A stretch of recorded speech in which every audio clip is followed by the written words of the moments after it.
Tonight is kind of a catalyst for me. I just received another message, and it's far worse than any of the others. My girlfriend died on the 7th of August, 2012. She was involved in a 3-car collision driving home from work when someone ran a red light.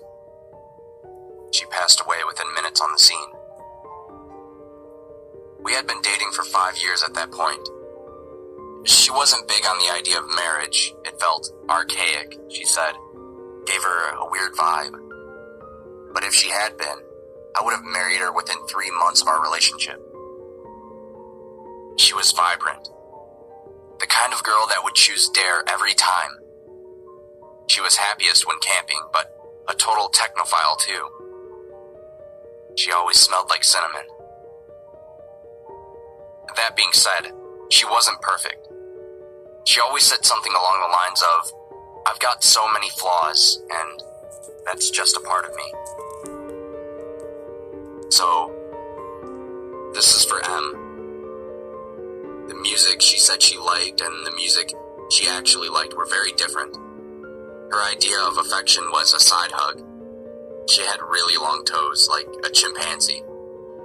I know that's all tangential, but I don't feel right discussing her without you having an idea of what she was like. Emily had been dead for approaching 13 months when she first messaged me. September 4th, 2013. This is when it began. I had left Emily's Facebook account active so I could send her the occasional message, post on her wall, go through her albums. It felt too final and too un-Emily to memorialize it. I share access with her mother, Susan, meaning her mother has her login and password and has spent a total of approximately 3 minutes on the website. After a little confusion, I assumed it was her. Hello. Who is this? It's really weird receiving messages from Emily's account. Okay, well, in the future, please send me messages from your own account, even if you want to discuss her page. Hello. Susan, you're on Emily's account. November 16th, 2013. Hello. Let's hit up trail this Sunday. Who the fuck is this? The wheels on the bus. Please, tell me who you are. I had received confirmation from Susan that she hadn't logged into Emily's account since the week of her death. Em knew a lot of people, so I instantly assumed that this was one of her more tech-savvy friends fucking with me in the worst possible way. I noticed pretty much immediately that whoever was chatting with me was recycling old messages from mine and M's shared chat history.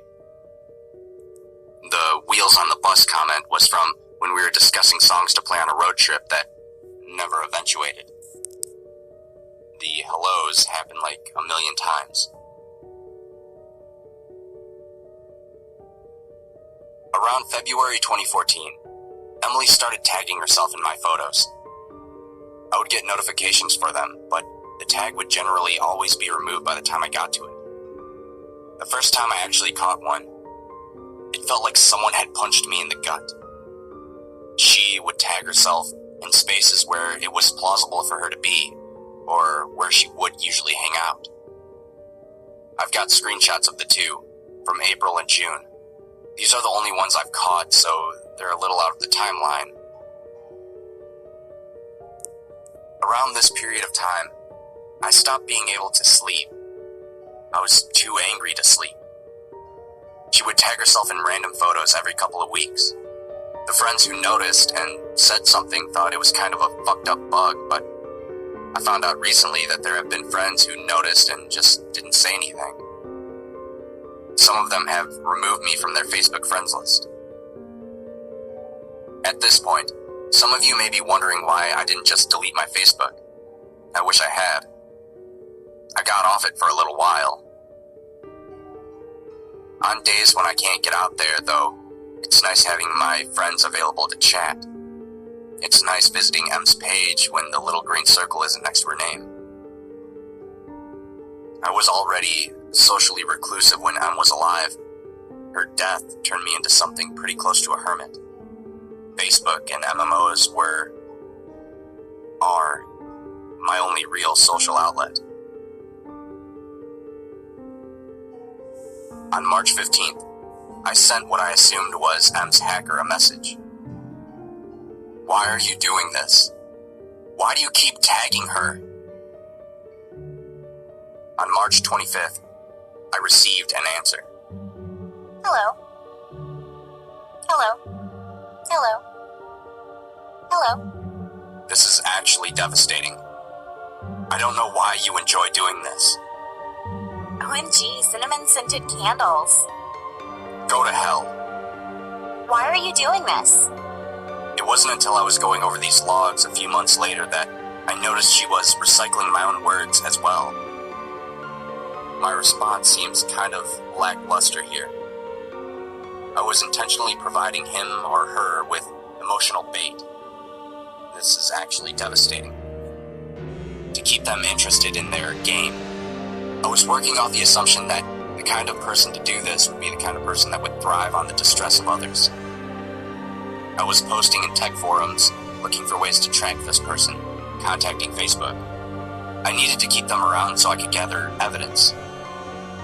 Before anyone else asks, yes, I had changed the password and all the security info countless times. 16th of April, I received this. We should make our own jam. JFC, Samantha. Nah, different. No chance of passing. No chance of passing. How many? Garage side door. Side. No chance of passing. This seems like word salad. Like all of our conversations so far, it's just recycled from previous messages she had sent me. April 29th. Baked beans on toast. I don't know, I just said, yo, ask Nathan. Nathan. I don't know what's happening. I don't know how you're still doing this. Please, stop. Please stop. I don't know what's happening. Nathan. I don't know what's happening. I hadn't discovered any leads. Facebook had told me the locations of her page had been accessed from, but since her death, they're all places I can account for. My house, my work, her mother's house, etc. My response here wasn't bait. Yo, asked Nathan, was an inside joke too lame worth explaining. But seeing her say it just absolutely crippled me. My reaction in real life was much less prettier. I'm not expecting my bond back. Her last few messages had started to scare me, but I wouldn't admit it at this point. May 8th. I really don't have words for this. I -12, -15. My jumper's in the dryer and it's really cold out. Really cold out.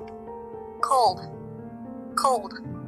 Nathan, please stop. Cold. Freezing.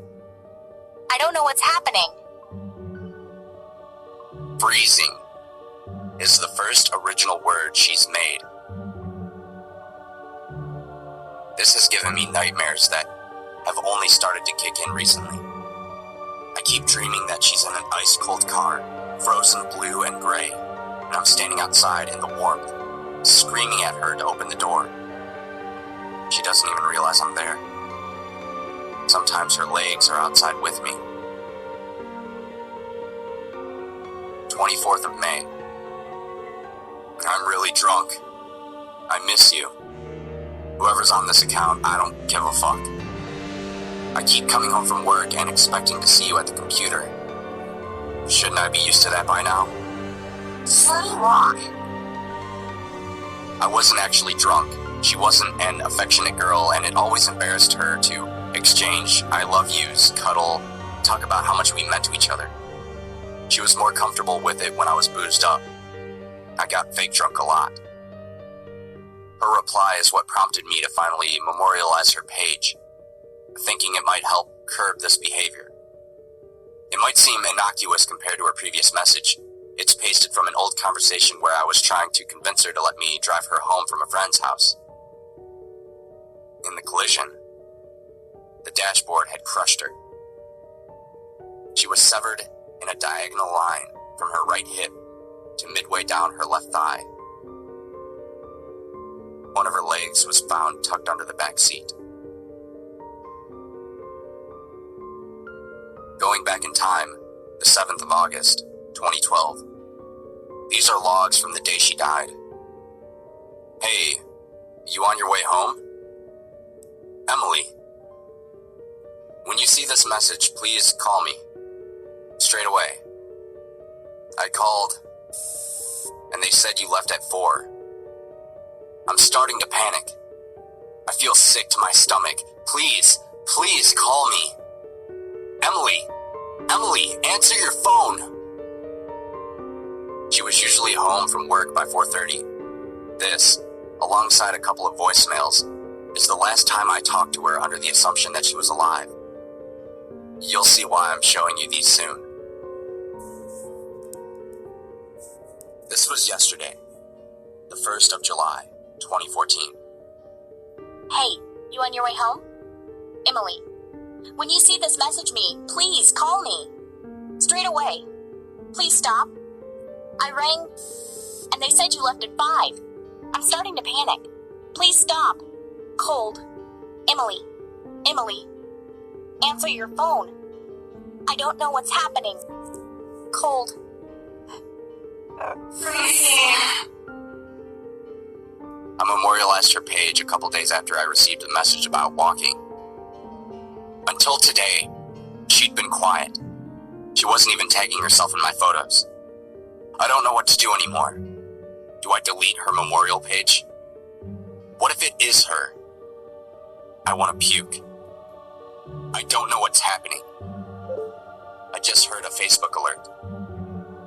But I'm just too afraid to swap windows and check it.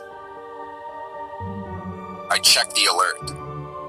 I heard it as I was compiling and editing the post. This was the message.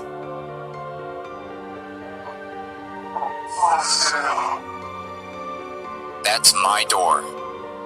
That's my computer. It's taken from outside. I got the message 3 hours ago, but didn't check it until now. Help.